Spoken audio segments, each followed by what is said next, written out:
Bonjour à tous, bienvenue ou re-bienvenue sur NKMK TV. Aujourd'hui on va vous parler de SCH. Après avoir fait la review de l'album Julius, on va revenir sur ce personnage avec la sortie sur les plateformes des deux bonus qui étaient jusqu'alors réservés aux versions physiques, la version Marseille, la version Gibraltar. On se lance dans une première écoute. Aujourd'hui je serai tout seul, ou presque, le collègue est là. Mon collègue. Supporté par Mario, et c'est pas dit qu'il fasse pas quelques interventions au cours du montage.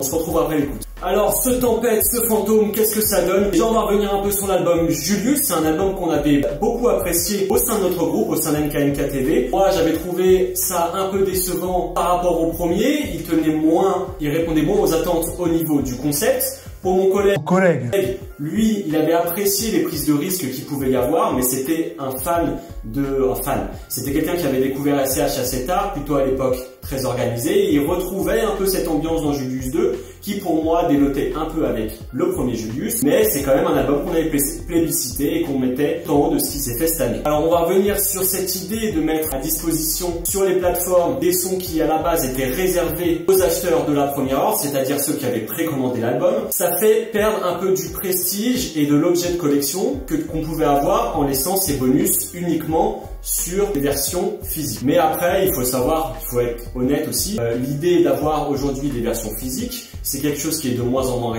répandu. On n'est pas là pour avoir un CD qu'on va écouter, c'est clairement un objet qui est plus un objet de collection, un objet pour soutenir l'artiste. Alors, on avait dans l'édition Marseille ce bonus qui s'appelle Fantôme avec Laura Luciano et Jul. On est un peu dans la configuration très organisée, avec on appelle tous les collègues de la ville.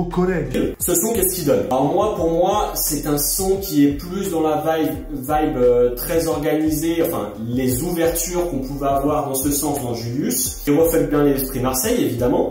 Il y a cet instru très efficace qui a un petit côté électro-rétro des années 80. Le collègue, quand on vient de parler du son, il a évoqué la BO2 Drive. Moi, ça me fait penser au son Miami qu'il y avait sur Très Organisé, encore une fois. C'est un son qui a cet esprit à la fois enjaillé, parce que il y a ce petit électro-rétro, mais en même temps qui reste assez sombre et qui convient parfaitement à ce que font les trois protagonistes dessus. On a cette configuration à 3, c'est une configuration qu'on retrouve aussi sur le feat qu'a fait SCH, Jul et Gims. C'est une recette qui marche bien, je pense que c'est une recette qu'ils vont multiplier, c'est l'avis de mon collègue encore une fois. Inviter une troisième personne, ça permet d'avoir ces espèces de têtes d'affiche All-Star.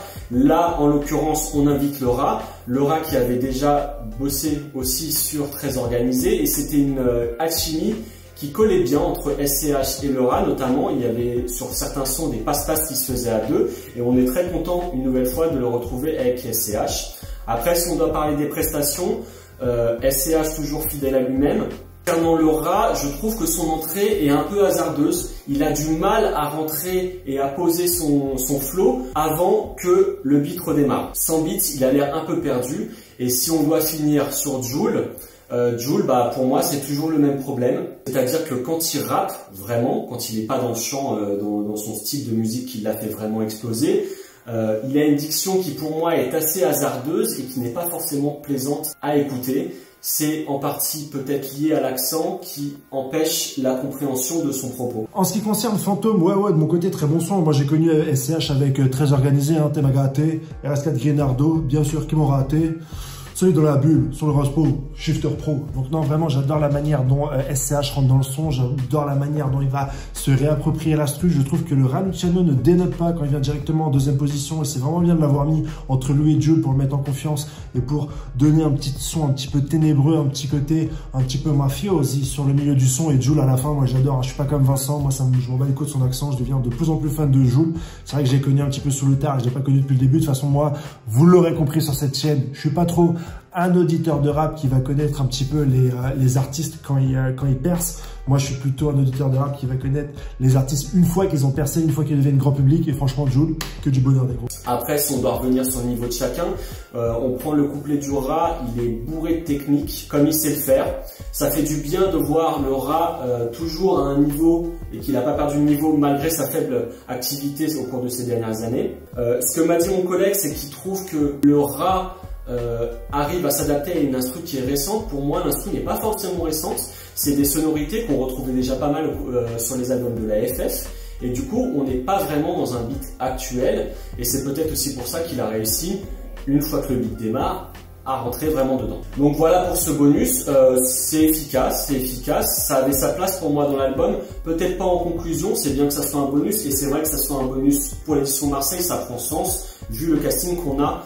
Après, si on doit revenir sur le deuxième son, sur Tempête, alors Tempête, il y a peut-être un peu plus de choses à dire, on est sur un format qui est un piano-voix, qui est beaucoup plus classique, et dans le propos, à la fois son propos mafieux et storytelling, mais en même temps en rappelant des éléments de la vie d'SCH, de la vraie vie d'SCH, on est toujours dans ce personnage qu'il a construit sur Julius.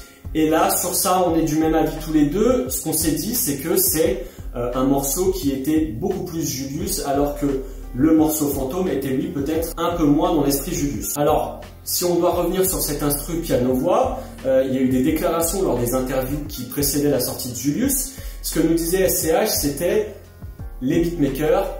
Il y en a beaucoup, c'est de l'arnaque parce qu'en fait, faire des prods, c'est facile. En fait, ce qu'il faut savoir, c'est que cet instru-là, c'est une instru produite par SCH. Il est accompagné d'une pianiste ou d'un pianiste, je suis plus sûr de ça. Il est accompagné d'une pianiste, mais c'est lui qui a fait le beat. Et bah, force est de constater que être beatmaker, c'est un vrai métier. Il y a des choses qui ne sont pas forcément très réussies dans ce beat, notamment pour moi, les drums qui sont trop présentes. On pourra dire que ça donne une espèce d'esprit pesant à l'instru, mais pour moi, on est quand même dans des drums qui sont pas forcément très maîtrisés. Après, l'instru reste simple, il n'y a pas vraiment de coup d'éclat, même si elle est un peu évolutive, et elle devient surtout évolutive avec l'arrivée en fin de chanson, parce que c'est une chanson sans refrain.